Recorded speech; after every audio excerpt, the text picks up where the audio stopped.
مولاي صل وسلم دائما أبدا على حبيبك خير الخلق كلهم مولاي صل وسلم دائما أبدا على حبيبك خير الخلق كلهم أمي تذكر جيران بدي سلامي مسست دمع جرى من مقلة بدمي أما بترهم تلقاء كاذبتي وأومض البرق في ظلماء بالإطمي.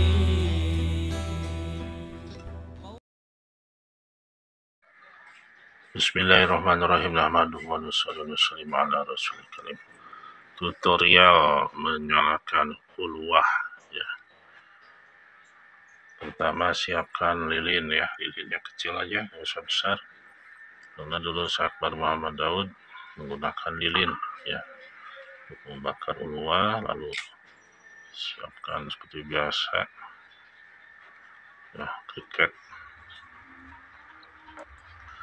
Dan untuk arangnya itu nggak usah besar segede gini ya, arang kecil, dibikin 3 ini aja, 4 potongan. Nah, salah satu fungsinya dengan hemat seperti ini, ketika nanti kita bisa mengontrol ya ada yang kurang kebakar atau ininya ini, kita bisa membacakan doa lagi nanti berkali-kali ya, sehingga berlipat-lipat nanti asornya menghadap kiblat, membakarnya menghadap kiblat. Terus ininya kalau misalkan masih gede-gede gini ya, bikin kecil diserut ya, sebesar ini atau sebesar ini ya.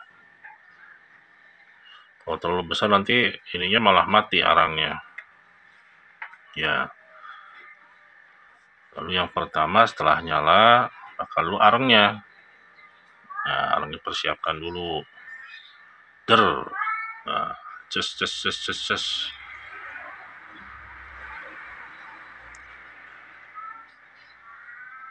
Arangnya bakar sampai merata. Dulu Syekh Akbar itu walaupun baru arangnya dibakar tapi udah wangi, beliau tuh nggak tahu gimana itu asalnya. Dibakar bukan ulwahnya, padahal baru arangnya aja udah wangi.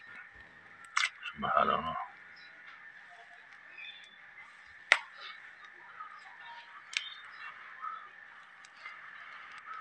Ini udah mulai bakar ya. Kalau ini nggak usah bacaan-bacaan, kalau ini cukup ini aja. Nah, ini udah mulai nyala. Dan kita siapkan ininya, misalkan pakai inilah yang kecil ya, chips yang kecil. Ulwahnya boleh gaharu, boleh cendana ya, cendana. Bikin kecil dulu, jangan sampai terlalu banyak juga asapnya. Kayak kemarin dulur kita kan sampai batuk katanya. Itu jauhin sekitar 1 meter, terus ini pun kecil ya. Ini mulai kita akan bakar ya, kita akan bakar.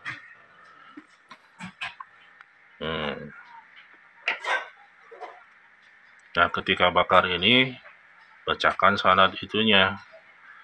Di tawasulnya tuh nggak selalu harus pakai bismillah, harus pakai ininya, baca aja orangnya.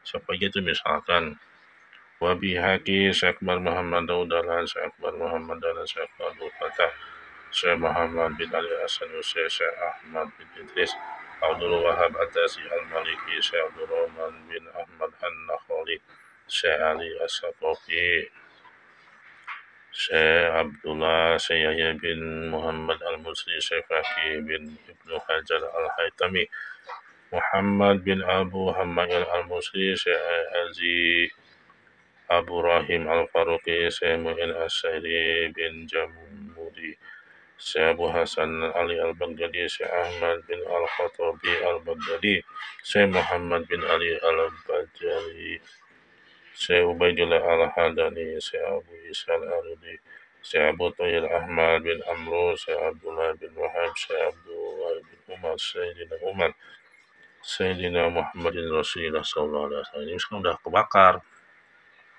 Baca salawat. Allahumma sholli ala Sayyidina Muhammad wa ala ali Sayyidina Muhammad. Nah, simpen aja di sini. Nah,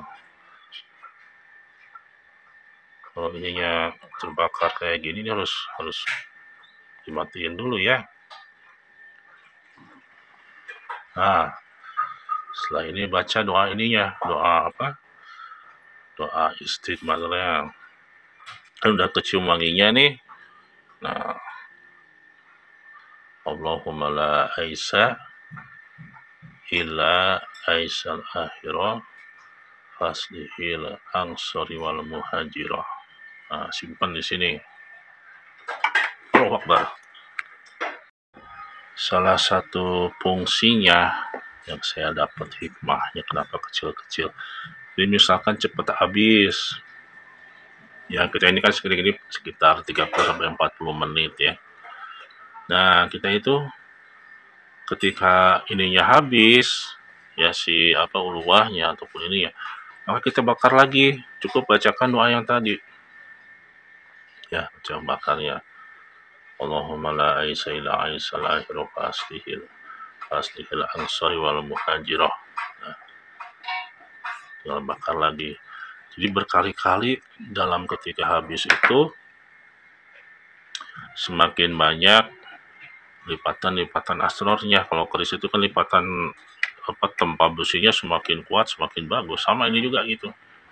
Makanya paling kecil itu ya sebesar ini, misalkan 1 cm, 2 cm misalkan, nah, sebesar ini ya.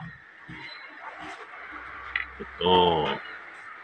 Lalu itu bacanya kenapa kok enggak tulisnya itu kan Allahumma la aisa ila aisal akhirah ya. Kalau ditulisannya itu fa aslihil ansari wal muhajirah, tapi dia bacanya faslihil ansari wal muhajirah. Nah, ini ada riwayatnya itu kan dari Ibnu Umar ya. Kalau riwayat Ibnu Umar itu biasanya disebutkan tuh dipakainya sama Imam Al-Kisai kalau dalam qiraat sab'ah Quran itu ya. Seperti misalkan Bismillahirrahmanirrahim ketika disambungkan dengan Alhamdulillahirabbil alamin. Ya, jumhurnya itu para ulama menyambungkan Bismillahirrahmanirrahim Alhamdulillahirabbil alamin. Lalu ada riwayat dari Ummu Salamah ketika menyambungkannya itu menggunakan cara sebagai berikut, misalkan Bismillahirrahmanirrahim Alhamdulillahirabbil alamin. Jadi tanpa napas ya.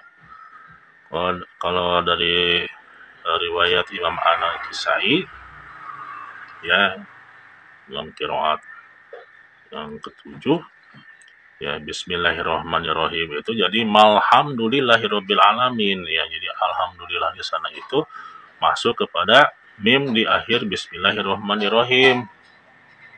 Jadi Bismillahirrahmanirrahim Alhamdulillahirabbil alamin. Bahkan si ininya juga si dalam bacaan Al-Qur'an surat Al-Imran itu ayat surat nanti alif lam mim itu kan Allahu la ilaha illa huwal hayyul qayyum.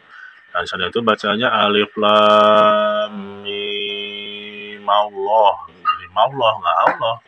Maullah gitu ya. Nah, itu riwayat yang terhubungnya itu ke Ibnu Umar ya. Abdullah bin Umar ini banyak meriwayatkan hadis ya. Termasuk juga ini salah satu ngebaca istidmar. Jadi nggak faaslihil ya, tapi faslihil langsung. Allahu alam kenapa seperti itu. Kita ikut aja sambung karena ada asrornya di sana ya. Itu nah terus kalau bacanya ini ijazahnya itu dahulu dapat hanya dilakukan kayak membaca sanad lengkapnya istidmar, lalu ada bacaan pemakarnya, itu hanya di malam Jumat ketika beramal Hirjul Yamani. Kalau di luar itu gimana? Di luar itu maka nggak usah baca sanadnya, ya langsung aja baca doanya, ya kaifiatnya tentukan seperti tadi boleh, tidak terlalu mengikat. Kalau di luar itu ya Allahumma la aisa ila aisal akhirah fa aslihil angsori wal muhajirah boleh kayak gitu juga. Tapi kalau misalkan mau pakai faslihil angsori wal muhajirah boleh, karena bacaan Lughatul Arabiyah itu macam-macam. Ada yang dari Kufah, dan dari tentu juga ada tuh. Imam Sibawayh juga sampai kalah sama orang mana tuh? Sama orang Badui Arab yang di Kufah, yang asli suku Quraisy. Karena yang Arab suku Quraisy asli itu memang beda cara bacanya, nggak seperti Lughat Arabiyah umumnya. Setingkat Imam Sibawayh aja sampai kalah, coba bayangin. Itu zaman Harun ar-Rasyid. Nah, ini juga sama karena banyak riwayat-riwayat kan, riwayat-riwayat yang mutawatir yang asli ya. Nah, seperti itu. Kalau di luar malam Jumat ya silakan langsung baca aja ya. Gitu. Kalau kafur seperti apa? Kalau kafur itu seperti ini. Nah, ini nih. Kafur itu ini ya. Ini adalah apanya nih? Getahnya sama ini juga, cuma kalau kafur ini dibakarnya itu disatuin ke sana. Kalau ini udah jalan lebih utamaan yang uluwah karena di dalamnya mengandung kafur. Itu sebetulnya seperti itu. Nah ini ya sama ini juga bisa dibakar langsung dengan sanadnya seperti tadi sama. Tapi kalau uluwahnya itu sudah ada wanginya cukup, nggak usah pakai ini karena dalamnya pun ada kafurnya, ada ininya, bakar siapa sih getahnya itu melentet ya keluar, petet gitu, percik itu. Lalu apalagi ya ininya disimpan ya di hadapan kita ya, jadi kita menghadap kiblat ya.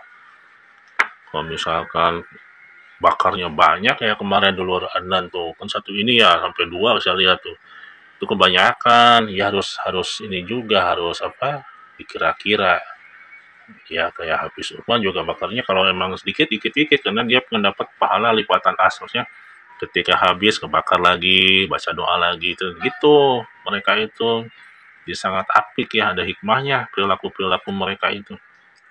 Nah, sama Akbar juga gitu, sedikit meletet gitu, karena ingin mendapat lipatan tadi itu, lipatan asrornya. Jadi diulang lagi gitu. Itu banyak hikmahnya.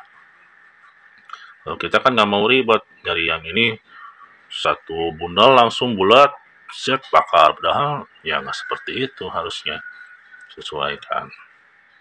Nah kurang lebihnya seperti itu. Adapun cara bacanya seperti dia itulah namanya juga kalau dalam tafsir Qurtubi, dalam imam-imam tafsir itu memang ya semuanya itu cara bacanya seperti apa memang khilafiyah ya.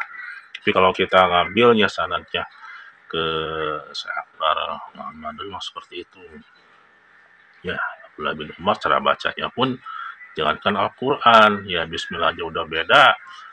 Cara baca doa istidmar dalam hadis pun berbeda beliau itu kurang lebihnya harap dimaklum dan nggak usah diperdebatkan, cukup jadi wawasan keilmuan aja ya.